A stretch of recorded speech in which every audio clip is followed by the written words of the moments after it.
Norway ഒരു ചെറിയൊരു കൺട്രിയാണ്. Around 6 million population finally reach ആവുന്നുള്ളൂ. സോ ഇക്കോണമിയൊക്കെ ചില സെക്ടേഴ്സിലൊക്കെ ഉള്ള ലീഡിങ് ആണെങ്കിലും country as such is a small country. So അതിനനുസരിച്ച് opportunities also not as wide spread as you will find in India അല്ലെങ്കിൽ US വലിയ ബിഗ് ഇക്കോണമീസ് മാതിരി അല്ല. സോ അത് കാരണം ഇവിടെ ആൾക്കാർ വന്ന് പഠിക്കാൻ വരുന്നെങ്കിലും ജോലി കിട്ടാൻ അത്ര ഈസി അല്ല. കൺസ്യൂമർ റിലേറ്റഡോ general public related health government related jobs ആണെങ്കിൽ അതിൽ ലാംഗ്വേജസ് റിക്വയർമെൻറ്റ്. സോ ഇവിടെ ആൾക്കാർക്ക് ജോലി കിട്ടുന്ന chances is more in technical fields. Either technical engineering ആയാലോ IT related jobs are it is fairly much more relatively easier than management or more consumer related or sales related matters. So ആർക്കെങ്കിലും പഠിക്കാൻ ആഗ്രഹിക്കുന്നുണ്ടെങ്കിൽ unless it is very specific specialist technical fields people can easily find jobs. നോർവേയിലൊരു നല്ല കാര്യം എന്താണെന്ന് വിചാരിച്ചാൽ ഒരു average life style നല്ലതാണ്. ഏത് ജോലിക്കും ഒരു നല്ല പേ കൊടുക്കുന്നുണ്ട്. അതൊരു വലിയ കാര്യമാണ് വേറെ ഏഷ്യൻ രാജ്യങ്ങളിലെ വെച്ച് അപേക്ഷിച്ച് നോക്കുമ്പോൾ. പിന്നെ വർക്ക് ലൈഫ് ബാലൻസ് വളരെ നല്ലതായിട്ട് മെയിൻറ്റെയിൻ ചെയ്യുന്ന ഒരു കൺട്രിയാണ്. ഇതാണ് എൻ്റെ കാഴ്ചപ്പാടിൽ നല്ലതായിട്ടുള്ളത് നോർവേ. പിന്നെ ഇച്ചിരി ബുദ്ധിമുട്ടായിട്ട് തോന്നാറുള്ളത് തണുപ്പ് വരുമ്പോഴും മാത്രമാണ്. അതികാഠിന്യമായ തണുപ്പുമുണ്ട്, ഇരുട്ടും. അപ്പോൾ പറയുന്ന കാര്യം അപ്പോഴും പറഞ്ഞില്ലേ പോരണ്ടെന്ന്. എൻ്റെ അഭിപ്രായത്തിൽ നോർവേ വളരെ നല്ല ഒരു രാജ്യമാണ് താമസിക്കാൻ. നോർവേയിൽ especially as a woman everything from നമ്മളെ സെയിം ഒരു woman is treated equal as a man. ഒരു കാര്യത്തിലും ഒരു ഡിസ്ക്രിമിനേഷൻ ഇല്ല, starting from kindergarten onwards. നമ്മളത് നമ്മുടെ ഇന്ത്യൻ കൾച്ചറായിട്ട് കമ്പയർ ചെയ്യാൻ നേരം ഭയങ്കര ഡ്രാസ്റ്റിക് ഓർ ഓൾമോസ്റ്റ് ഓപ്പോസിറ്റാണ് റിയാലിറ്റി. നമ്മുടെയൊക്കെ വീടുകളിൽ എപ്പോഴും ആൺകുട്ടികളും പെൺകുട്ടികളും ഉണ്ടെങ്കിൽ ആൺകുട്ടികൾക്ക് എല്ലാം കുറച്ച് കൂടുതൽ പ്രിഫറൻസ്, അറ്റ്ലീസ്റ്റ് ഞാൻ വളർന്ന് വന്നപ്പം ആൺകുട്ടികൾക്ക് കൂടുതൽ പ്രിഫറൻസ് ആയിരുന്നു, പെൺകുട്ടികൾക്ക് അത്രയ്ക്കില്ലായിരുന്നു. ഇവിടെ വന്നു കഴിഞ്ഞപ്പം നമ്മുടെ വർക്കിലാണെങ്കിലും നമ്മുടെ വീട്ടിലാണെങ്കിലും the expectation from husband and wife is equal. അല്ലെങ്കിൽ നമ്മുടെ നാട്ടിലുള്ള ആൾക്കാർ പറയും, അയ്യോ ഭർത്താവ് ആണുങ്ങൾ അങ്ങനെ ചെയ്യാൻ പാടില്ല, ആണുങ്ങൾ ഇങ്ങനെ ചെയ്യാൻ പാടില്ല, കുട്ടികളെ സ്ത്രീകൾ നോക്കണം, വീട്ടിലെ പണിയെല്ലാം സ്ത്രീകൾ ചെയ്യണം. സോ ഡേ ടു ഡേ ലൈഫിൽ തന്നെ ഇവിടുത്തെ സൊസൈറ്റി നമുക്ക് തരുന്ന ഈക്വാലിറ്റി. ഫാമിലികൾ എനിക്ക് തോന്നുന്നുണ്ട് 10-500 പേരുണ്ടാവും. കാരണം നമ്മളിപ്പോൾ അറിഞ്ഞറിഞ്ഞ് വരുമ്പോൾ പലയിടത്തും ഒത്തിരി ആയിട്ട് ഇങ്ങനെ വൈഡായിട്ട് കിടക്കാണ് ആൾക്കാർ. പലർക്കും നന്മയായിട്ടൊന്നും കൂടുതൽ. അതാണ് നമ്മൾ ഇവിടെ നന്മയുടെ മെമ്പർഷിപ്പ് ഒക്കെ എടുത്തു കഴിഞ്ഞാൽ 10-200 ആൾക്കാരേ ഉള്ളൂ. നന്മ മാത്രമല്ലാതെ വേറെ പലയിടത്തും ഉണ്ട്.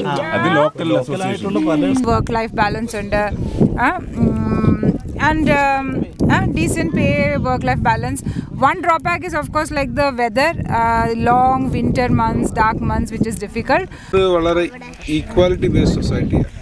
ഇവിടെ ഒരു ഹൈറാർക്കിക്കൽസ് ഒന്നും ഇല്ല. എല്ലാവരും ജെൻഡർ ബേസ്ഡ് ഈക്വാലിറ്റി ആയാലും കാസ്റ്റ് ബേസ്ഡോ ഫിനാൻഷ്യൽ ബേസ്ഡോ എല്ലാവരും ഈക്വലി ട്രീറ്റ് ചെയ്യുന്ന സൊസൈറ്റിയും ഗവൺമെൻറ് പോളിസീസുമാണ്. ഇവിടെ പണക്കാരനായാലോ പൈസ ഇല്ലാത്തയായാലും സെയിം ടൈപ്പ് ഓഫ് എഡ്യൂക്കേഷനും സെയിം ടൈപ്പ് ഓഫ് മെഡിക്കൽ ഫെസിലിറ്റീസും കിട്ടും. അത് ലോകത്തിൽ വേറെ സ്ഥലത്ത് കാണാൻ ചാൻസ് ഇല്ല. പക്ഷേ ഇപ്പോൾ it's moving in opposite direction. ഇപ്പോൾ എന്ന് വെച്ചാൽ കുറച്ച് പ്രൈവറ്റൈസേഷനും ഈവൻ ഹോസ്പിറ്റൽസ് സ്കൂൾസ് എല്ലാം പ്രൈവറ്റൈസ് ചെയ്തിട്ട് almost similar to India. Cash ഉള്ളവർക്ക് അഫോർഡബിൾ ആയിട്ടുള്ള സ്കൂളുകളും ഹോസ്പിറ്റൽസും അങ്ങനെയൊക്കെ വന്നിട്ടിരിക്കും ഇവിടെ. നാട്ടിൽ ഒരു എഞ്ചിനീയറിംഗ് കോളേജ് പഠിപ്പിക്കുകയായിരുന്നു. അത് കഴിഞ്ഞ് ഇവിടെ വന്ന് വീണ്ടും PhD ട്രൈ ചെയ്ത് കിട്ടിയില്ലെങ്കിൽ മാസ്റ്റേഴ്സ് വീണ്ടും അപ്ലൈ ചെയ്ത് ക്ലാസ്സിൽ ഇവിടെ. പക്ഷേ ഞാൻ ശ്രദ്ധിച്ചേക്കുന്ന ഒരു കാര്യം, ഡ്രോപ്പ് ഔട്ട്സ് ഭയങ്കര കൂടുതലുണ്ട്. നാട്ടിലാണെങ്കിൽ ഒരിക്കൽ നമ്മളൊരു കോഴ്സ് രജിസ്റ്റർ ചെയ്ത് കഴിഞ്ഞാൽ അത് എങ്ങനെയെങ്കിലും തീർക്കാൻ കഷ്ടപ്പെടും. പക്ഷേ ഇവിടെ നോർവീജിയൻ കൾച്ചർ അനുസരിച്ച് ആരും കമ്പൽ ചെയ്തല്ല പഠിക്കുന്നത്. അവരവരുടെ ഇഷ്ടത്തിനും ആഗ്രഹത്തോടും കൂടി പഠിക്കുന്ന ആൾക്കാരാണ് കൂടുതലും. അപ്പോൾ അവരാരെയും നിർബന്ധിച്ചിട്ടില്ല. അവർക്ക് പ്രഷർ തോന്നുവാണെങ്കിൽ അവരങ്ങ് ഡ്രോപ്പ് ചെയ്ത് ജോലിക്ക് പോവോ അല്ലെങ്കിൽ ഒരു പാർട്ട് ടൈം ജോബിലേക്ക് മാറുന്നൊരു രീതി കാണുന്നുണ്ട്. പിന്നെ ഞാൻ കണ്ടിടത്തോളം ഫസ്റ്റ് ജോബ് ഭയങ്കര പാടാണ്. സെക്കൻഡ് റൗണ്ട് ഇൻ്റർവ്യൂ കഴിഞ്ഞ് കഴിയുമ്പം അവർ നമ്മുടെ ബാക്ക്ഗ്രൗണ്ട് റെഫറൻസ് റെഫറൻസ് കിട്ടണമെങ്കിൽ അവർക്ക് നമ്മൾ നല്ല കോൺഫിഡൻസ് ഉണ്ടെങ്കിൽ മാത്രമേ അവർ റെഫറൻസ് തരുള്ളൂ, ഇല്ലെങ്കിൽ അവർ നേരെ പറയും പറ്റത്തില്ല, റെഫറൻസ് തരത്തില്ല. ആ രീതിയിലാണ് നമ്മുടെ പ്രൊഫസേഴ്സിന് നമ്മളെ കോൺഫിഡൻസ് തോന്നി കഴിഞ്ഞാൽ അവർ നല്ല രീതിയിൽ നമുക്ക് റെഫറൻസ് തരികയും ചെയ്ത് നന്നായിട്ട് പ്രൊമോട്ട് ചെയ്യും. ജനറലി ഫ്രീ ആണ്, പക്ഷേ പ്രൈവറ്റ് സെക്ടറിൽ ഫ്രീ അല്ല, അത് കുറേ എക്സ്പെൻസീവ് ആണ്. ഇവിടെ ആകെ കുറച്ച് നമുക്ക് ഹോസ്റ്റൽ ഫീ അങ്ങനെയുള്ള കാര്യങ്ങൾ മാത്രമേ ആവുന്നുള്ളൂ. ഈവൻ ഇപ്പോൾ ഹയർ സ്റ്റഡീസിന് പോവുകയാണെങ്കിൽ PhD ക്കൊക്കെ പോവുകയാണെങ്കിൽ നമുക്ക് ഒരു സ്കോളർഷിപ്പ് 2 ടൈപ്പ് PhD ഉണ്ട്. ഒരെണ്ണം ഒരു സ്കോളർഷിപ്പ് ഉള്ളതും full scholarship like A normal job അതും കിട്ടും. അല്ലാതെ പിന്നെ കോളേജ് സ്പോൺസർ ചെയ്യുന്ന PhDs ഉണ്ട്. അതാണെങ്കിൽ നമുക്ക് ജസ്റ്റ് നമ്മുടെ ലിവിങ് എക്സ്പെൻസ് മീറ്റ് ചെയ്യും. ബാക്കി മാസ്റ്റേഴ്സും ബാച്ചിലേഴ്സും നമ്മൾ വേറെ ഫീ ഇല്ല, പക്ഷേ ആ കുറച്ചൊരു ചെറിയ അതെ, അത് ജസ്റ്റ് ഒരു ചെറിയ കാര്യമുള്ളൂ. പിന്നെ ഹോസ്റ്റലിന് നമ്മുടെ ലിവിങ് എക്സ്പെൻസും നോക്കിയാൽ മതി. പക്ഷെ ഒരാൾക്ക് ഇങ്ങനെ വരണമെന്നുണ്ടെങ്കിൽ, ഇന്ത്യയിൽ നിന്നൊക്കെ വരണമെന്നുണ്ടെങ്കിൽ അവർക്ക് നമ്മുടെ ബാങ്ക് അക്കൗണ്ടിൽ ഒരു 86,000 NOK കാണിക്കണം. നമ്മുടെ എക്സ്പെൻസ് ഇവിടെ മീറ്റ് ചെയ്യാനുള്ള പൈസ കൊണ്ട് അവൈലബിൾ ആണെന്ന് കാണിച്ചാലേ വിസ കിട്ടുള്ളൂ. അഡ്മിഷൻ കിട്ടാൻ വലിയ ബുദ്ധിമുട്ടൊന്നുമില്ല. ഒത്തിരി യൂണിവേഴ്സിറ്റീസിലും പിള്ളേരില്ലാണ്ടിരിക്കും ഇപ്പോൾ ഇവിടെ. ഇപ്പോൾ നമ്മൾ ക്വാളിഫൈഡുള്ള സ്റ്റുഡൻസ് ആണെങ്കിൽ അഡ്മിഷൻ കിട്ടും. നമുക്ക് നാട്ടിലെ ക്വാളിഫിക്കേഷൻസ് നോർവീജിയൻ സിസ്റ്റമായിട്ട് കമ്പയർ ചെയ്യാൻ വേണ്ടി നോക്കിയിട്ട് ഒരു വെബ്സൈറ്റ് ഉണ്ട്, ഫ്രീ ആണ്. അപ്പോൾ ജസ്റ്റ് നമ്മൾ ഡിഗ്രി സർട്ടിഫിക്കറ്റ്സ് അതിനകത്ത് കൊടുത്താൽ മതി. ഒരു 3 months നമ്മൾ എടുക്കുന്നുള്ളൂ. നമ്മൾ വരുമ്പോൾ തന്നെ ചെയ്തിട്ടാൽ അത് ഭയങ്കര ബെനിഫിഷ്യൽ. അതുണ്ടെങ്കിൽ അവർ കഴിഞ്ഞാൽ നമ്മുടെ ബാക്കി റെഫറൻസ് എല്ലാം വളരെ പെട്ടെന്ന് കമ്പയർ. അല്ലെങ്കിൽ അല്ലാത്ത പക്ഷം അവർ നമ്മളുടെ അടുത്ത് പറയുന്നത് I am not able to understand your background studies, what you are doing. So ഇങ്ങനെ നോക്കിയിട്ട് നമ്മുടെ ഡിഗ്രീസ് വെരിഫൈഡ് ആണെങ്കിൽ പിന്നെ അവർക്ക് വേറെ ഒരു സംശയമില്ല. ഓക്കെ, ആ ഒരു രീതിയിൽ ജോലി കിട്ടാന്ന് പറഞ്ഞാൽ അത് ഭയങ്കര ഡിഫിക്കൽട്ട് തന്നെയാണ്. ഞാനിവിടെ അപ്ലൈ ചെയ്ത് കഴിയുമ്പോൾ ഇവിടുന്ന് ഒരു കോള് വരുമ്പോൾ സത്യത്തിൽ സർപ്രൈസ്ഡ് ആയിരുന്നു. പിന്നെ ഇവർക്ക് ഇവിടെ ആ സമയത്ത് ഞാൻ അറിഞ്ഞത് വന്ന് ഇവിടെ ജോയിൻ ചെയ്തത് അവരൊരു 3-4 കൊല്ലം അവർ ഈ പർട്ടിക്കുലർ സബ്ജക്റ്റിൽ ഒരാളെ സ്പെഷ്യലിസ്റ്റിനെ തപ്പി നടന്നിട്ട് അവർക്ക് ആളെ കിട്ടിയില്ലായിരുന്നു. അപ്പോൾ 3-4 കൊല്ലം അവർ പിന്നിലും പിന്നെ ഇവിടുത്തെ ഹോട്ടലിലൊക്കെ ഇട്ടിട്ട് കിട്ടാതെ അവർ വേറൊരു റെസ്യൂം കിട്ടിയപ്പോഴാണ് അവർ പ്രൊസീഡ് ചെയ്തത്. പക്ഷേ വിസ പ്രൊസീഡിങ് എല്ലാം കമ്പനിയാണ് ചെയ്തത്. അപ്പോൾ അവർക്ക് നോർവീജിയൻ ഗവൺമെന്റിന് റിട്ടേൺ ആയിട്ട് കൊടുക്കാൻ ഇങ്ങനെ ബാധ്യസ്ഥരായിരുന്നു. ഇവിടെ ഇന്ന റോളിന് ആളെ കിട്ടുന്നില്ല, ഞങ്ങൾ ഇത്രയും നാൾ ട്രൈ ചെയ്ത്, അതുകൊണ്ട് ഞാൻ ഇന്ന ആൾക്ക് വിസ കൊടുക്കണം എന്ന് പറഞ്ഞാണ്.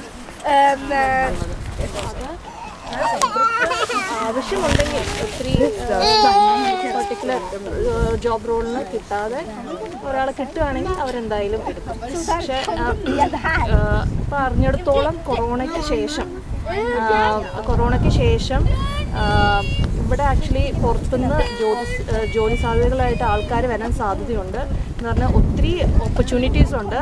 അവരിനി കൺഫൈൻ ചെയ്യുന്നില്ല എന്നാണ് പറയുന്നത്. എന്ന് പറഞ്ഞാൽ നോർവേയിൽ തന്നെ ഒരാളെ തന്നെ വേണം എന്നവർക്ക് നിർബന്ധമില്ല. അതുകൊണ്ട് മേ ബി ഈ വർഷം അല്ലെങ്കിൽ അടുത്ത വർഷമൊക്കെ പുറത്തുനിന്ന് തീർച്ചയായും ആളുകൾ വരാൻ സാധ്യതയുണ്ട്. അതുപോലെ തന്നെ ഹെൽത്ത് സർവീസിലും ധാരാളം വേക്കൻസീസ് ഉണ്ട്. പക്ഷേ ഒരു കാരണവശാലും അവർ പുറത്തുനിന്ന് ലാംഗ്വേജ് പെർഫെക്ഷൻ ഇല്ലാതെ ആരെയും തന്നെ എടുക്കുകയില്ല. ഒരു ഹൈ ലെവൽ പെർഫെക്ഷൻ ഉണ്ടെങ്കിലേ അവരെടുക്കുകയുള്ളൂ. എസ്പെഷ്യലി നേഴ്സസ്, ഡോക്ടേഴ്സ്, ഏത് കാറ്റഗറിയിലായാലും ഹോസ്പിറ്റലുകളിൽ ജോലി ചെയ്യണമെങ്കിൽ ഭാഷ പാസ്സായിട്ടേ പറ്റുള്ളൂ. ഈ റീസെൻറ്റ് ടൈമിൽ കുറേ ഇന്ത്യൻസിനെ, എസ്പെഷ്യലി ഗൾഫ് കൺട്രീസിലൊക്കെ ജോലി ചെയ്യുന്നവർ കുറേ ഏജൻസി വഴി നോർവേയിൽ സ്പ്രെഡായിട്ട് അവിടെ ഇവിടെയൊക്കെ വന്നിട്ടുണ്ട്. കുറേ പേര് തിരിച്ചു പോയി. അവർക്ക് ഒരു കാരണവശാലും ഇവിടെ ജോലി കിട്ടുകയില്ല. 2-3 വർഷം ഇവിടെ നിന്ന് ട്രൈ ചെയ്ത് പാർട്ട് ടൈം ജോലി ചെയ്ത് ഭാഷയും പഠിച്ച് ഇവിടുത്തെ എക്സാം എഴുതി പാസ്സാകാതെ ഒരിക്കലും അവർക്ക് ജോലി കിട്ടാൻ പോകുന്നില്ല. അതുകൊണ്ട് ഒരു കാരണവശാലും ഏജൻസി വഴി വരുന്നവരത് വരാതിരിക്കുക. അത് ജെന്യുവൻ അല്ല, വളരെ ചീറ്റിംഗാണ്. അതുകൊണ്ട് പ്രത്യേകിച്ച് അതിനെപ്പറ്റിയുള്ള വിവരങ്ങൾ ശേഖരിച്ചിട്ട് മാത്രമേ നിങ്ങൾ ഇന്ത്യയിൽ നിന്ന് നിങ്ങളുടെ ജോലിയും കളഞ്ഞിട്ട് വരാവുള്ളൂ. അല്ല, ശരിക്കും പറഞ്ഞാൽ നമ്മളുടെ ഇവിടെ ഒരു ഹോസ്പിറ്റലിൽ നമ്മൾ അഡ്മിറ്റ് ആയുള്ള എക്സ്പീരിയൻസ് കമ്പയർ ചെയ്യുമ്പോൾ എൻ്റെ എക്സ്പീരിയൻസിന് കുറച്ച് എന്താ നമുക്ക് ഡെലിവറി കഴിഞ്ഞിട്ട് നമ്മളെ എങ്ങനെയാണ് ട്രീറ്റ് ചെയ്യുന്നത്, അത് നമുക്ക് എന്താ പറയണ, ഇവിടെ നമ്മൾ നല്ല റെസ്പെക്റ്റോടുകൂടി നമുക്കൊരു ഡിഗ്നിറ്റി, നമ്മളെ അവർ നന്നായിട്ടാണ് കെയർ ചെയ്യുന്നത്. പക്ഷെ ഇന്ത്യയിൽ നമ്മളിപ്പോൾ എത്ര വലിയ ഹോസ്പിറ്റലിൽ പോയാലും ഡോക്ടേഴ്സിൻ്റെ ആറ്റിറ്റ്യൂഡും അവിടെ വർക്ക് ചെയ്യുന്ന ആളുകളുടെ ആറ്റിറ്റ്യൂഡും ഭയങ്കര മോശമായിട്ടാണ് എനിക്ക് തോന്നിയത്. എൻ്റെ പേഴ്സണൽ എക്സ്പീരിയൻസിൽ നമ്മളെന്തോ ഒരു കൊച്ച് ഉണ്ടാവുന്ന ഒരു എന്തോ തെറ്റ് ചെയ്ത പോലെ അങ്ങനെയാണ്.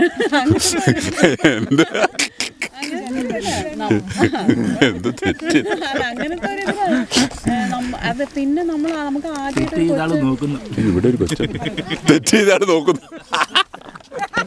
അത് കൊള്ളാം. ഞാൻ ശരിക്കും എൻ്റെ ഒരു ഒപ്പീനിയൻ നമ്മളോട് ശരിക്കും വളരെ ഒരു മോശമായിട്ട്, അതായത് നമുക്കെല്ലാം അറിഞ്ഞിട്ടാണ്, നമുക്കെല്ലാം അറിയാം എന്നുള്ള രീതിയിലാണ് അവർ ട്രീറ്റ് ചെയ്യുന്നത്. നമുക്ക് വേദനിക്കുക, നമുക്ക് കരഞ്ഞു കഴിഞ്ഞാൽ അവർ വഴക്ക് പറയും, നമുക്ക് അല്ലെങ്കിൽ എന്താണ് സംഭവിക്കുന്നതെന്ന് ഇതായിട്ട് പറയില്ല. പക്ഷെ ഇവിടെ നമ്മൾ പ്രഗ്നൻ്റ് ആവുന്ന സമയത്ത് മുതൽ നമുക്ക് ഫസ്റ്റ് മീറ്റിങ്ങിൽ നമ്മളോട് ചോദിക്കുന്നത് നിങ്ങൾക്ക് ഈ കൊച്ചിനെ ആവശ്യമുണ്ടോ, അതായത് നമുക്കുള്ള ഫ്രീഡം, നമുക്ക് ഇത് ശരിക്കും ഇതാണോ, നമ്മളെല്ലാം ഇതെന്താണ് സംഭവിക്കുന്നത്, എല്ലാ കാര്യങ്ങളും ഓരോ സ്റ്റേജിലും നമ്മൾ പറഞ്ഞ് മനസ്സിലാക്കിയിട്ടാണ്. വേറൊരു കാര്യം പറഞ്ഞതല്ലേ, ഈക്വാലിറ്റിയുടെ ബേസിൽ പറഞ്ഞപ്പോഴേ മെഡിക്കൽ എക്സസ് ഇവിടെ നാട്ടിൽ നമുക്ക് ഒരാൾക്കൊരു സ്പെഷ്യൽ അസുഖങ്ങളോ ഒരു ടെർമിനൽ ഇഷ്യൂ വന്നു കഴിഞ്ഞാൽ അവർക്ക് പ്രൈവറ്റ് ഹോസ്പിറ്റൽസോ ടോപ്പ് മെഡിക്കൽ ഫെസിലിറ്റീസ് എക്സസ് ചെയ്യണമെങ്കിൽ കുറേ കാശ് കൊടുക്കണം. ചിലരുടെ ലൈഫ് സേവിങ്സ് അതിലങ്ങ് പോകും. നമ്മുടെ നാട്ടിൽ നോക്കിക്കഴിഞ്ഞാൽ ആൾക്കാരൊക്കെ മിഡിൽ ഈസ്റ്റിലും പുറത്തൊക്കെ പോയിട്ട് കുറേ സമ്പാദിച്ചിട്ട് വെക്കുന്ന കാശൊക്കെ ചിലപ്പം ഈ മെഡിക്കൽ ഇഷ്യൂസ് കാരണം മൊത്തം പൈസ തീർക്കേണ്ടി വരും. വീടുകളൊക്കെ ഡെറ്റിലായി പോകും, വീടുകളൊക്കെ വിൽക്കേണ്ടി വരും. ഇവിടെ ആ പ്രശ്നങ്ങൾ നമുക്ക് വരുന്നില്ല. ഗവൺമെൻറ് ആരായാലും, നിങ്ങൾ ഒരു സിറ്റിസൺ ആയാലും മതി, ഗവൺമെൻറ് എന്ത് വേണമെങ്കിലും ചിലവാക്കും just to make sure there is no difference in giving the medical care which is right of every citizen, of every human being. അത് വലിയൊരു ഡിഫറൻസാണ്. US നോക്കിക്കഴിഞ്ഞാൽ, ബാക്കി വേറെ വെസ്റ്റേൺ വേൾഡ്സ് നോക്കിക്കഴിഞ്ഞാൽ, US നിങ്ങൾക്ക് ജോലി ഇല്ലയോ, നിങ്ങൾക്ക് കാശില്ലയോ, you are not necessarily guaranteed proper medical care, which is very different in Norway. അത് ശരിയാണ് രുചി. പക്ഷേ ഒരു ചെറിയ പ്രോബ്ലം ഉള്ളത്, നോർമൽ നമുക്ക് പനി വന്നാലും കാര്യങ്ങൾക്കൊന്നും കുഴപ്പമില്ല. അല്ലെങ്കിൽ ഒരു അസുഖം വന്ന് കഴിഞ്ഞാൽ ഇവിടുത്തെ പ്രോബ്ലം എന്താണെന്ന് വെച്ചാൽ ഒരു 6 monthsോ, ചില അസുഖങ്ങൾക്ക് 6 months വെയിറ്റിംഗ് ആണ്, ചില അസുഖങ്ങൾക്ക് 1 year വെയിറ്റിംഗ് ലിസ്റ്റാണ്. അല്ല, that's a problem of system. അപ്പോഴത്തേക്ക് ആള് തട്ടും.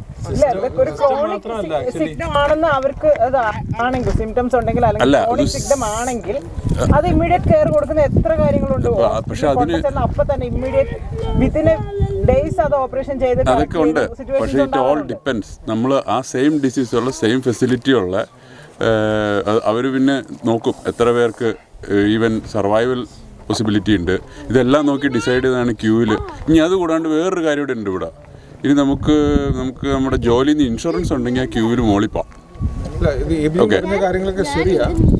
നമ്മൾ ഒരു സിസ്റ്റം ബേസ് നോക്കിക്കഴിഞ്ഞാൽ, ഒരു കൺട്രി ബേസ് ഇന്ത്യ നോക്കിക്കഴിഞ്ഞാൽ much better, no doubt. Not just much better, it's actually very superior. No doubt. എന്തുകൊണ്ട് ഇവിടുന്ന് ഒത്തിരി ആൾക്കാർ പുറത്തു പോയി ചികിത്സയ്ക്ക് പോണപ്പോ ഈ നമ്മള് അല്ല, ഇവിടെ ചികിത്സ കിട്ടത്തില്ല. You will be in queue. അത് മാത്രമല്ല, അതിന്റെ പ്രൈസും ഭയങ്കര വ്യത്യാസം ഉണ്ടെന്നാ പറയുന്നത്. അല്ല, പ്രൈസിന്റെ കാര്യം എന്ന് പറഞ്ഞാൽ നമ്മളിവിടെ പ്രൈവറ്റ് ആയിട്ട് ഇപ്പോൾ ഒരു പല്ല് മാറ്റി വെക്കുക, അതിനൊക്കെ ഉള്ള അതെന്ന് പറഞ്ഞാൽ ഒരു എമർജൻസി പ്രോബ്ലം അല്ലല്ലോ. അത് ചെയ്യണമെന്നുണ്ടെങ്കിൽ ഇവിടെ ഇറ്റ്സ് എക്സ്ട്രീംലി എക്സ്പെൻസീവ്.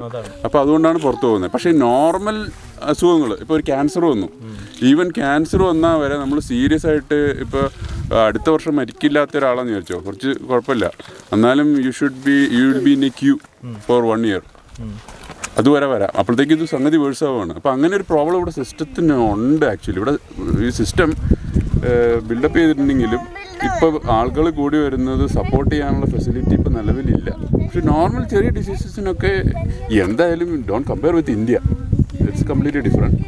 ഇവിടെ പ്രോബ്ലം എന്ന് വെച്ച് കഴിഞ്ഞാൽ ക്യൂ ഭയങ്കര ലോങ് ആണ്. ഇപ്പോൾ അതുകൊണ്ട് പ്രൈവറ്റൈസേഷൻ ഒത്തിരി നടന്നുകൊണ്ടിരിക്കും. പ്രൈവറ്റ് ഹോസ്പിറ്റൽസ് ഒത്തിരി വരുന്നുണ്ട്. ഇപ്പോൾ ഒത്തിരി പ്രൈവറ്റ് ഹോസ്പിറ്റൽസ് വരുന്നുണ്ട്. അപ്പോൾ അതിലേക്ക് എന്ന് വെച്ചാൽ പ്രശ്നം വെച്ചാൽ നല്ല എക്സ്പെൻസീവാണ്. അപ്പോൾ അത് എല്ലാവർക്കും അഫോർഡ് ചെയ്യാൻ പറ്റില്ല. അത് അഫോർഡ് ചെയ്യാൻ പറ്റണമെങ്കിൽ നമ്മുടെ ജോബിൽ നിന്നുള്ള ഇൻഷുറൻസ് വേണം, ഒന്നുമില്ലെങ്കിൽ ഭയങ്കര റിച്ചായിരിക്കും. ഇപ്പം അങ്ങനെയൊക്കെയുള്ളൊരു പ്രോബ്ലം ഉണ്ട്. അത് എല്ലാവരും നമ്മൾ അറിയണമെന്നില്ല. അസുഖം വന്നിട്ടുള്ള ആൾക്കാർക്ക് അറിയണ്ടാവുള്ളൂ. അല്ലെങ്കിൽ യു ഷുഡ് വെയിറ്റ് ഫോർ ഇന്ത്യയിൽ പൈസ ഉണ്ടെങ്കിൽ നമുക്ക് ട്രീറ്റ്മെൻറ്റ് കിട്ടുമെന്ന് ഉറപ്പാണ്, നല്ല ട്രീറ്റ്മെൻറ്റ് കിട്ടും. പക്ഷേ ഇല്ലെങ്കിൽ കിട്ടാൻ ബുദ്ധിമുട്ടാണ്. പക്ഷേ ഗവൺമെൻറ് സിസ്റ്റം നന്നായിട്ടൊക്കെ വർക്ക് ചെയ്യുന്നുണ്ട്. നമുക്ക് ചീത്തയായിട്ടൊക്കെ പുറത്തുനിന്നൊക്കെ തോന്നുന്നുണ്ടെങ്കിലും നമ്മുടെ ഏറ്റവും നല്ലൊരു സിസ്റ്റം, ഒരു എക്സാമ്പിൾ പറയുകയാണെങ്കിൽ ഇന്ത്യയിൽ നമ്മുടെ ഈ വാക്സിനേഷൻ സിസ്റ്റം, ഒരു കുട്ടി ഉണ്ടായി കഴിയുമ്പോൾ ഉള്ള വാക്സിനേഷൻ നമ്മുടെ കേരളത്തിൽ, എല്ലാം ഇന്ത്യയിൽ ഫുൾ ജനറലൈസ് ചെയ്യാൻ പറ്റില്ല. കേരളത്തിലെ വാക്സിനേഷൻ സിസ്റ്റം എന്ന് പറഞ്ഞാൽ it's comparable to Norway. Norwegian vaccination system കേരളത്തിലെ വാക്സിനേഷൻ സിസ്റ്റം അപ്രൂവ് ചെയ്യുന്നുണ്ട്. നമുക്ക് ആ ഒരു അവിടുത്തെ ചാർട്ടായിട്ട് ഇവിടെ വന്നാൽ ആ ചെയ്തിരിക്കുന്നത് അങ്ങനെ ശരിക്കും ഇവിടെ ഉള്ളവർക്ക് ആദ്യം അത്ഭുതമായിരുന്നു, നിങ്ങൾക്ക് ഇങ്ങനെ ഒരു സിസ്റ്റമൊക്കെ ഉണ്ടോ ഇന്ത്യയിൽ. ശരിക്കും അത് നമ്മൾ പ്രൗഡായിട്ട് ചെയ്യേണ്ടതാണ്. നമ്മുടെ എന്താ ഇതിൻ്റെ പേര് കഴിഞ്ഞാൽ നിങ്ങൾക്ക് അതിനുള്ള എല്ലാ ഫെസിലിറ്റീസും ഉണ്ട്. പിന്നെ പ്രൈവറ്റ് ഇൻഷുറൻസ്, ഈ ജോലിയിൽ നിന്ന് മാത്രമല്ലാതെ പ്രൈവറ്റ് ഹെൽത്ത് ഇൻഷുറൻസ് എടുത്താലും നിങ്ങൾക്ക് മുൻഗണനയുണ്ട്. അങ്ങനെയും ചെയ്യാൻ പറ്റും. അത് നമ്മൾ വളരെ നോമിനൽ ആയിട്ടുള്ള ഒരു എമൗണ്ട് അല്ലേ അടയ്ക്കുന്നുള്ളൂ. അല്ല, ഇൻഷുറൻസ് എടുത്താൽ മതി. ഇൻഷുറൻസ് എടുത്താൽ അതിപ്പോൾ എല്ലാ സിസ്റ്റത്തിലും യുഎസിലൊക്കെ ഉള്ള പ്രോബ്ലം എന്താണെന്ന് വെച്ചാൽ ടേക്ക് പ്രൈവറ്റ് ഇൻഷുറൻസ്. നാട്ടിൽ ഇൻഷുറൻസും ആണ് ഇപ്പോൾ നമ്മളെടുത്ത് കഴിഞ്ഞാൽ കുഴപ്പമില്ല. അപ്പം അങ്ങനെ ഒരു ഇത്. പക്ഷേ ഈവൻ പിന്നെ ഒന്നാമത്തെ കാര്യം, ഇവിടെ ഉണ്ടായിരുന്ന ഒരു ഇതെന്ന് പറഞ്ഞാൽ മൊത്തം നോർവേയിലെ ഒരു 10 വർഷം മുമ്പ് അല്ലെങ്കിൽ ഒരു 20 വർഷം മുമ്പത്തെ പോപ്പുലേഷൻ വെച്ച് നോക്കിയിട്ടാണ് അവരുടെ മെഡിക്കൽ സിസ്റ്റം ഒക്കെ റൺ ചെയ്തുകൊണ്ടിരുന്നത്. ഇപ്പം അത്രയും കൂടുതൽ പോപ്പുലേഷൻസ് വെളിയിൽ നിന്നുള്ള ആൾക്കാരും വന്ന് ഇവിടെ പോപ്പുലേഷൻ കൂടിക്കൊണ്ടിരിക്കുന്നതനുസരിച്ച് അവർ ഇൻഫ്രാസ്ട്രക്ചർ കൂടുതൽ ഉണ്ടാക്കാനായിട്ട് നോക്കുന്നുണ്ട്. പക്ഷേ അത് അത്രയ്ക്ക് മാത്രമായിട്ടില്ല. അതാണ് ഒരു വലിയ അല്ല, ഇൻഫ്രാസ്ട്രക്ചർ കൂട്ടാൻ ട്രൈ ചെയ്യുന്ന സെൻട്രലൈസ് ചെയ്ത് കോസ്റ്റ് കുറയ്ക്കാനുള്ള ട്രൈ ചെയ്ത് പലതും ഹോസ്പിറ്റൽസ് അടച്ചു വിട്ടുക.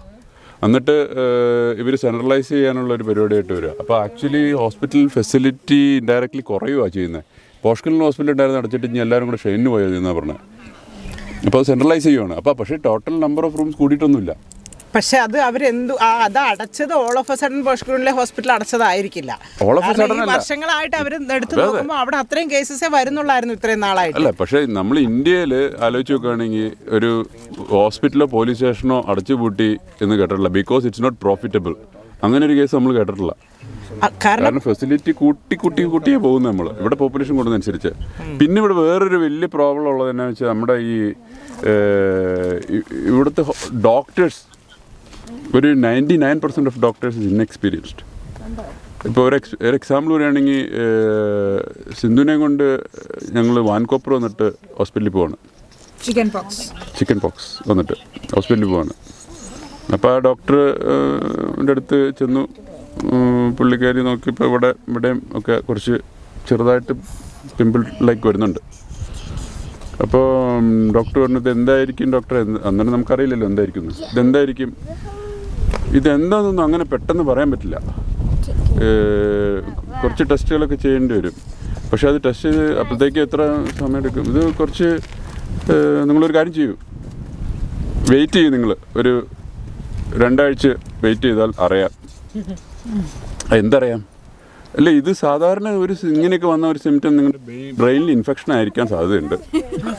അപ്പോൾ അത് 2 ആഴ്ച കഴിഞ്ഞ് സംഭവിക്കും, അങ്ങനെ തട്ടിപ്പോവും. അപ്പോൾ അല്ലെങ്കിൽ അപ്പോൾ അത് കഴിഞ്ഞ് ഞങ്ങൾ പുറത്തിറങ്ങുക. അപ്പോഴത്തെ നേഴ്സ് പറയാ പേടിക്കാനൊന്നുമില്ല, ഇത് വാൻകോപ്പറാണ്, ഈ വീത്തവാസ്ക് പുരട്ടിയ മതി, നേഴ്സ് പറയാണ്. അപ്പോൾ ആ ഡോക്ടറെ സത്യം പറഞ്ഞ ഇന്ത്യയിലാണെങ്കിൽ നമ്മൾ സൂ ചെയ്യും, അല്ലെങ്കിൽ ഒറ്റ പൊട്ടിക്കലിൽ വെച്ച് കൊടുത്തിട്ട് വരാം. അല്ല, അത് ലിറ്ററലി പറഞ്ഞ കാര്യമാണ്. പറഞ്ഞാൽ നമ്മൾ ഞെട്ടില്ലേ, ഒരു ഡോക്ടർ അങ്ങനെ പറയാമോ? ശരിക്കും ഇവിടുത്തെ primary first point of contact medical കെയറിന് പോകാം. ഡോക്ടേഴ്സിന് എക്സ്പീരിയൻസ് കുറവാണ്. മെഡിക്കൽ സിസ്റ്റമാണ് അവർ നോക്കി വേണോ വേണ്ട കാര്യങ്ങളൊക്കെ ചെയ്യുന്നത്. ബട്ട് അവർക്ക് ഒരു സീരിയസ് കേസ് എന്ന് പറഞ്ഞ റിസർച്ച് ചെയ്ത് കഴിഞ്ഞാൽ സ്പെഷ്യലിസ്റ്റ് ആർ ഗുഡ്, ശരിയാണ്. പക്ഷേ എക്സ്പീരിയൻസ് കുറവാണ് സ്റ്റിൽ. നമ്മൾ പല കോംപ്ലക്സ് കേസുകളായിട്ട് ഇവിടെ പോയിട്ടും it's not even comparable to Malayali doctors. That's also because of the population. Yeah, they are handling 50-60 cases a day. അത്രയും കേസസ് ഉണ്ട്, അത്രയും ദിവസം. ഇവർ വർഷത്തിൽ ഒന്ന് കാണുന്ന കേസ് അവിടെ മാസത്തിൽ 10 പ്രാവശ്യം അവർ കാണുന്നുണ്ട്. അതുകൊണ്ടാണ് ആ ഒരു എക്സ്പീരിയൻസ്. അതുകൊണ്ടാണ് അത് നമുക്ക് ഡോക്ടേഴ്സ് പറഞ്ഞ കാര്യമില്ല, ഇവിടെ ഇത്രയും വരുന്നുള്ളൂ. അത് as a patient it's a problem. Recently നമുക്കറിയാം, a diagnosis, it's a big issue. They don't know what is the problem, they have to look at the computer. ഒരു കേസ് നമുക്ക് റീസെന്റ് ഇന്ത്യയിൽ വന്നുള്ള ആളാണ്. പുള്ളിക്കാരൻ തിരിച്ചു വന്നു, ഇന്ത്യയിൽ വന്നു, ഇന്ത്യയിൽ നിന്ന് തിരിച്ച് പോയിട്ട് വന്നു, ഗാർഡ്മനി വന്നു, ടെസ്റ്റ് ചെയ്തു. അന്ന് കോവിഡ് ടെസ്റ്റിങ്ങിൻ്റെ ആവശ്യമുണ്ടായിരുന്നു. എയർപോർട്ടിൽ വന്ന് ടെസ്റ്റ് ചെയ്തപ്പം ഫാമിലി എല്ലാവരും നെഗറ്റീവാണ്, പുള്ളിക്കാരൻ പോസിറ്റീവാണ്. പുള്ളിക്കാരനെ ക്വാറന്റൈൻ ഹോട്ടലിൽ ഇട്ടു. 3 ദിവസം കഴിഞ്ഞപ്പോഴത്തേക്ക് പുള്ളിക്കാരൻ്റെ സിസ്റ്റംസൊക്കെ കുറച്ചുകൂടി ട്രബിളായി. 4-ാം ദിവസം പുള്ളിക്കാരനെ ആ ഹോസ്പിറ്റലിലോട്ട് ഷിഫ്റ്റ് ചെയ്തു. ആഹൂസ് ഹോസ്പിറ്റലാണെന്ന് തോന്നുന്നു. അവിടെ കഴിഞ്ഞിട്ട് ഒരു 6 days അവർ മെഡിസിൻ ഒന്നും കൊടുക്കുന്നില്ല, ഐസൊലേഷൻ ചെയ്തിട്ട് കാര്യങ്ങളൊക്കെ നോക്കാമെന്ന് വിചാരിച്ചു. ഒരു 7th 8th day ആയപ്പോഴത്തേക്ക് പുള്ളിക്കാരൻ കോമാലായി പോയി, കംപ്ലീറ്റ്ലി ഡിഫിക്കൽട്ട്. അത് കഴിഞ്ഞിട്ട് പുള്ളിക്കാരന് ആക്ച്വലി വെന്റിലേറ്ററിൽ കൊണ്ടുപോയി. അത് കഴിഞ്ഞ് വെന്റിലേറ്റർ കഴിഞ്ഞ് എക്മോ വരെ പോയിരുന്നു. 2.5 months കംപ്ലീറ്റ് കോമാൽ കിടന്നു. കംപ്ലീറ്റ്ലി പോയെന്നാണ് പറഞ്ഞത്. ഫാമിലിനോട് പറഞ്ഞു 99% ഇല്ലെന്ന് പറഞ്ഞിട്ട്. But they did what they could do best. He came back. 2.5 months കോമാൽ കടന്നു കഴിഞ്ഞിട്ട് പുറത്തിറങ്ങി വന്നു. റീഹാബിലിറ്റേഷനിൽ ഇപ്പം 6 months. ഈ സമയത്ത് system has been completely supporting. ഇന്ത്യയിലാണെങ്കിൽ ചാൻസ് ഉണ്ട്. അത് എത്രയും ചിലവാക്കി. തിങ്ക് പുള്ളിക്കാരന് ബോധമെല്ലാം വന്നപ്പോഴത്തേക്ക് പുള്ളിക്കാരൻ എണിച്ച് വീട്ടിൽ പോകണമെന്നായി. അവർ പറഞ്ഞു, you been here for 3 months. You have to wait for another 3 weeks before you can go back. We have spent 23 million NOK on you in the last 3 months. He was not even a citizen, but the government system took care of it. Where do we find such systems to take care of it? In Norway, if you don't have insurance, I mean, then you have to have insurance if you are not a Norwegian He was an citizen. employee. He was working here. Yeah, then he should have a social number. Yeah, If you have a social number, you're paying tax. You know, for example, he's paying tax. the social security, what you are paying. No. So my point is, they did not give up on him just because it was a difficult case. They did That's fine. or because of money. Or because Nothing. Yeah, and that's family fair. could not have That's good. afforded. None of Yeah. us would be spending 23 million. We have also another. that's the kind of We also. I had somebody in my own family. He has spent his life in Gulf, came back. വീടൊക്കെ കാര്യങ്ങൾ ഉണ്ടാക്കി. He went into coma for 2 months or less than 2 months. Pulgaran was in a very difficult. Family was looking at whether they should support or not. Finally, they shifted him from that very expensive hospital to a little bit cheaper hospital. He died in 1 week after that. ആ സിസ്റ്റമിൽ life support continue ചെയ്തുകൊണ്ടിരിക്കാൻ വേണ്ടി hospitals only sucking the money out from you. 2.5 months 23 million. അപ്പം 5-6 വർഷമായിട്ട് കിടക്കുന്ന Schumacher ഇപ്പം എത്ര million കൊടുത്തിട്ടുണ്ടാവും? Yeah, Schumacher is a different case. Yeah. He is a rich man. പക്ഷേ actually But they spend a lot of money. ഇനി വേറെ കാര്യം പറയാം. നമ്മൾ ഇവിടുത്തെ സോഷ്യൽ സെക്യൂരിറ്റി സിസ്റ്റത്തിന് നമ്മളിവിടെ കൊടുക്കുന്ന പൈസ എന്ന് പറഞ്ഞാൽ it's almost 30-40% of your salary. It is. So if you take 1 million as your salary, tax can go up to 60%, but normally average income ഉള്ളവർക്ക് ഒരു 40%-50% ബിറ്റ്വീൻ വരും. അപ്പം നമ്മളൊരു 1 million സാലറി ഉണ്ടെങ്കിൽ ഒരു 400,000 ടാക്സ് അടയ്ക്കുന്നു. അപ്പോൾ 10 years നമ്മൾ ഒരു 4 million ടാക്സ് പേ ചെയ്തിട്ടുണ്ട്. അതിൻ്റെ സിസ്റ്റമാണ്, അതിൻ്റെ ഒരു സംഭവമാണ് നമ്മളിവിടെ അവൈൽ ചെയ്തുകൊണ്ടിരിക്കുന്നത് ശരിക്കും. Actually we are paying for what we are getting. No, India also people pay 35% tax. 32. India we don't pay 35%. Yes. Yeah. You also pay 35%. Yeah, that's true. പഴയ സിസ്റ്റം അല്ല. ഇപ്പം ഏത് പ്രൈവറ്റ് സെക്ടറിലാണെങ്കിൽ പോലും you have to pay the You have to